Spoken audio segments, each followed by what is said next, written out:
Halloween Resurrection follows Freddy, played by Busta Rhymes. Makes about as much sense as Richard Pryor being in Superman, I suppose. That is unacceptable. It is unacceptable. An online personality who sets up a new reality show, putting a bunch of teenagers inside the Michael Myers house because, he came back after 20 years, but what are the chances of him coming back after just 3? What's the problem? This is a film that by all accounts shouldn't even exist. As mentioned previously, Jamie Lee Curtis would only commit to H2O so long as it was the final entry in the series. But when this ended up not being the case, she flatly refused to have any part in another movie, feeling that Laurie had a satisfying ending in the previous one. She ultimately agreed to do the film due to contractual obligations, but only under the condition that she is killed off in the opening, thereby ensuring that she could never be asked to make another one.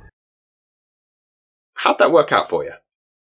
Must be the guild. Originally, the executives at Dimension Films wanted the movies to continue as an anthology series, similar to Halloween 3. But after conducting some research polls on fan websites, it became pretty clear that the audience wanted another movie with Michael Myers. Daniel Farrands, the writer of Halloween 6, initially proposed a story called Halloween 8, Lord of the Dead, which sounds like a rejected Goosebumps episode and was also pitched for Part 7, take the hint! And would have featured Laurie Strode as the main antagonist. However, this version was dropped in favour of a script written by Larry Brand, which was inspired by the rise of reality television. In the story, Myers would have entered a house full of cameras, and the aim would be to make the audience unsure if the murders being shown were real or staged. The script was also originally titled Halloween Homecoming, but the producers changed it to Resurrection in order to let audiences know that Michael Myers would be very much alive in this one. Both Whitney Rancic and Dwight H. Little were asked to direct the film, but both turned it down until Rick Rosenthal, who directed Halloween 2, got the job. As for casting, the producers had enjoyed working with LL Cool J in H2O and asked him to come back, but he ended up being far too expensive. Instead, his role in the script was retooled into a new character called Freddy, which was considered for Coolio before eventually casting Busta Rhymes. Holy shit! The producers also picked Tyra Banks for another part, which they claimed was done in order to make the movie more appealing to black audiences. What took you so long? Filming began in Vancouver, British Columbia on May the 14th, 2001, and Halloween Resurrection was originally set for release that September, but reshoots ordered by the studio pushed it forward to July the 12th the following year, which does explain why the movie claims that 3 years have gone by, when actually it's been 4. Has been missing, unheard of last 3 years. That's really irritating.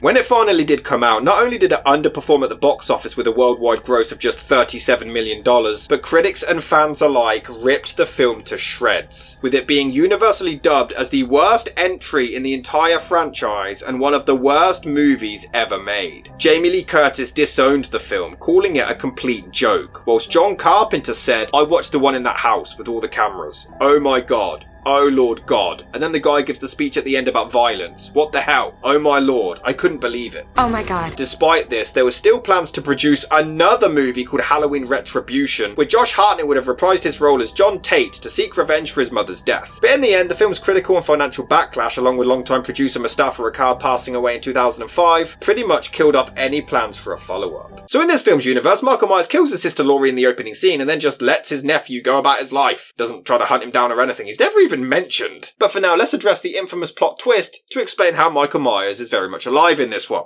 So it turns out at the end of H2O, when nobody was looking somehow, Michael wakes up and attacks a paramedic. He then crushes his larynx, rendering him completely voiceless, and then switched clothes with him. There's an image.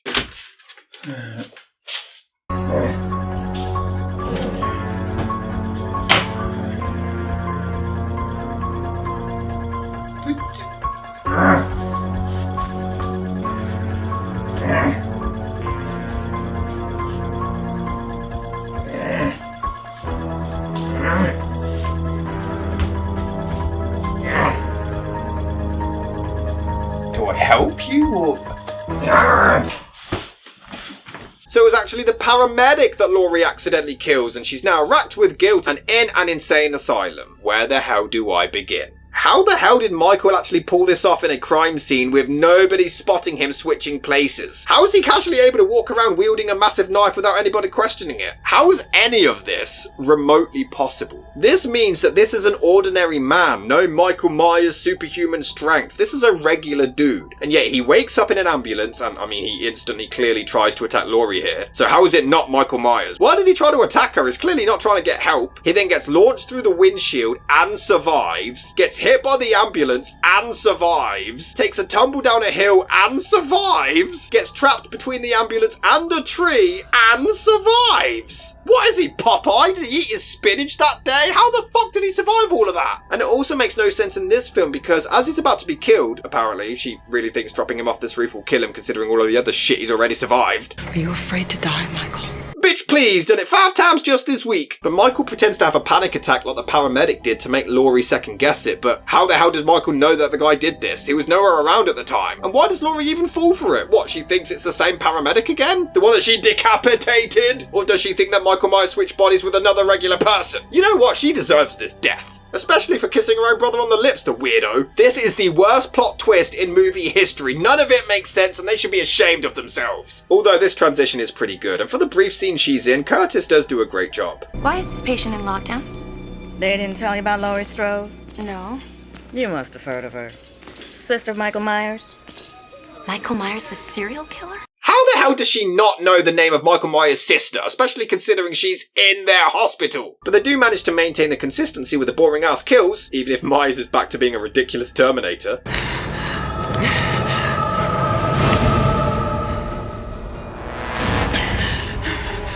God, even the chase is boring. Remember how exciting and scary it used to be when Myers would chase Laurie to her death? And yeah, big bad Michael Myers is tricked by being tied upside down by a damn rope. It's ridiculous. And then after killing his sister, he casually walks up to another patient and passes him the knife, and then just casually walks away. Alright, must have been in a good mood that day. Internet dating. Before people realise just how weird it is. She's never even seen you. And Yahoo chat rooms do not count. He's probably 50 and bald with a bad toupee. Oh my god, you've been pussy whipped. What's worse, you've been cyber whipped. It's all so stupid. They all acknowledge Michael Myers and they acknowledge the events of H2O, so are they even surprised that he could possibly still be alive? Are you okay? Did you see the boogeyman or something? What teenager talks like this? There is a pretty cool kill with the cameraman as Tyra is far too busy dancing around to see it. It's so stupid, it's kind of funny. I mean, the majority of the film shouldn't even be possible considering the size of the house. How can anyone go around murdering people without being seen or heard in this thing? We don't have to do anything. Technically, we just have to be in the house. Aren't we supposed to be looking for answers? All right. The devil made him do it. He's funny, I like him. You know, Donna, you got great legs. What time do they open? Oh, never mind. Although the movie does admittedly have some pretty funny moments. They're exploring the house of a mass murderer. Live. You want to watch? No way. Sure. Oh, okay. There is a really creepy moment as they check out the ingredients in the kitchen but realise that they still smell fresh. Now we do find out later on that Freddy has planted a bunch of fake stuff to mess with them, but at the time it is still pretty eerie. They find a chained high chair, they find a prison dungeon thing, any excuse for Myers turning evil. Did Rob Zombie write this? And then they address the haters of this film. Relax, have fun. Yes, the movie on the surface is bad, it's god-awful, but nobody wrote this truly believing it was a classic. It's so over the top, it's so ridiculous, it's hilarious to watch. I mean, there's a hilarious scene where you watch Myers walking around the house and then another one appears behind him. Of course it's Busta Rhymes, and it's fucking brilliant. Why the hell you dressed like me anyway? I ain't paying you to be Michael Myers. I'm playing Michael Myers. If them kids come around and see us dressed up in the same shit, you're gonna ruin the whole effect. Ah, damn it. What the hell is wrong with you? It's weird that the real Myers gets prodded in the face several times and yet he just walks away instead of killing him. He even tells him where Tyra Banks is. Take your ass in the back of the garage with Nora. That's your job. Her death was originally going to be shown, but it was later cut out. She was going to be strung up with electrical wire and then repeatedly stabbed in the abdomen. It's weird that in a Michael Myers movie, Busta Rhymes is the best part. Some of his dialogue is so bad, it's amazing. So you want to be on Dangertainment? Burn, motherfucker! Burn! Hey, Mikey! Happy fucking Halloween! Michael Myers is not a soundbite, a spinoff, a tie-in, some kind of celebrity scandal. Michael Myers is a killer shark in baggy-ass overalls. And Busta Rhymes actually has the greatest line in the entire franchise. I don't care, it just is.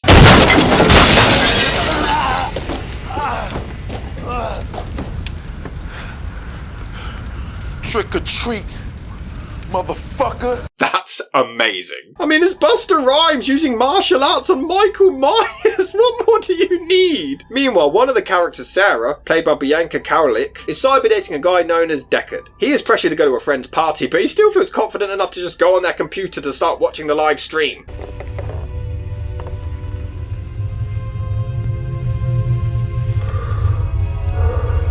sisters are better. Come here, lover boy. What are you doing, you big perv? Fixing your obvious dub. And fair play, it's an early 2000s movie who has a character obsessed with food who isn't fat. Revolutionary. There's an annoying blonde named Jen, played by Katie Sackhoff, who of course does a fake scream to scare everybody so they won't believe her later. Wouldn't be a slasher film without one of those. Although this is one of the best jump scares I've ever seen. You really don't see it coming. Well done, movie. But apparently, nobody else sees that death happen. I mean, we only focus on Freddy and his girl, but Deckard and the others are all watching the entire thing. How did they not see that? But look, he breaks into the closet like Myers did in the original. Are the geniuses? And look, this death is a throwback. Oh, it's brilliant.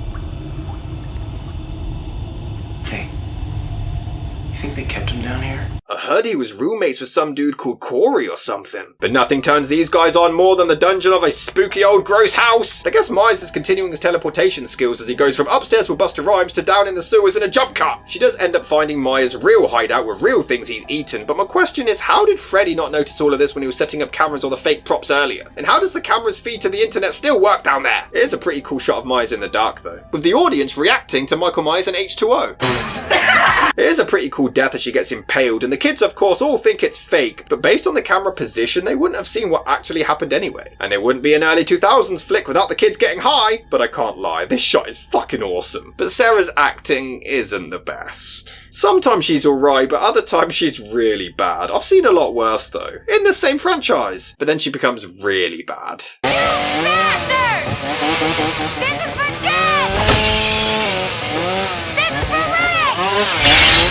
Oh dear. She really is a very talented actress. No, she's not. The actress actually couldn't scream in real life, so they had to all be dubbed in post-production. But out of all of the teen characters, she is definitely the worst. Although it is hilarious how Freddy is dressed as Michael Myers and attacks the kids and is then surprised when they fight back. The hell did you think was going to happen? Camera's back. Turn up the sound. Please, it's not that hard! Myers ends up decapitating Jen when nobody believes her screams for help, somehow with a single swipe of a knife. The hell kind of kitchen knife is that? And the effects of aged like milk. But I guess Michael heard me insult his kills as he then crushes the skull of the creepy dude, and it does look pretty cool. As funny as the movie is, there is unfortunately no mystique about Michael Myers anymore. He's not this eerie, mysterious being, he's just a generic serial killer now. Deckard ends up texting Sarah advice and directions to avoid Myers, which is a nice touch, even if she fails to follow the most basic instructions. But how is Deckard typing to her? It's on his phone. He's watching and typing on the keyboard at the same time. Does this movie even know how to desktop? But I can't lie, it does actually get quite intense as they sneak through the damn house. And Busta Rhymes attacking Michael Myers is something we all needed in life. Look at it, nobody wrote this and took it seriously. Just lighten up and have some fun. The movie knew what it was going for. It knew it's dumb and ridiculous and shit, and it just kind of embraces it.